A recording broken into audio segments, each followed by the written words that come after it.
Deputy commissioner Sanghar Imranul Hasan Khwaja चयो आहे त हारी कार्ड रजिस्ट्रेशन के हवाले से तालके टनो आदम समेत समूरे सांगड़ जिले में 80% कम मुकम्मल थी चुको आहे।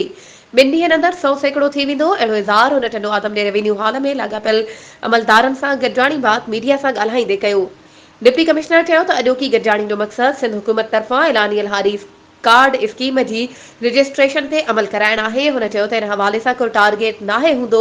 हुकूमती स्कीम तहत जेके भी आबादगार इन कैटेगरी में ईंदा इन्हनि सभिनी जी रजिस्ट्रेशन करणी आहे।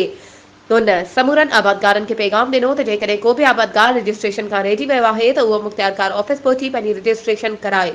त जीअं को बि आबादगार रहिजी न वञे, हुन आबादगारनि खे हिदायत कई त उहे पाण खे ज़रूर रजिस्टर कराइनि ऐं इहो यकीनी बणाइनि त तपेदार इन्हनि वटि पहुची खेनि रजिस्टर कयो आहे ऐं जे रहिजी विया आहिनि त उहे मुख़्तियारकार ऑफिस पहुची उते क़ाइमु कयल इंफॉर्मेशन डेस्क या लाॻापियल मुख़्तियारकार सां मुलाक़ात करे पंहिंजी रजिस्ट्रेशन खे यकीनी बणाइनि। इन खां अॻु डिप्टी कमिश्नर तालके अस्पताल जो ओचितो दौरो करे मरीज़नि सां मुलाक़ात कई ऐं मरीज़नि खे फ़राहम थींदड़ सहूलियतुनि जो जाइज़ो वरितो।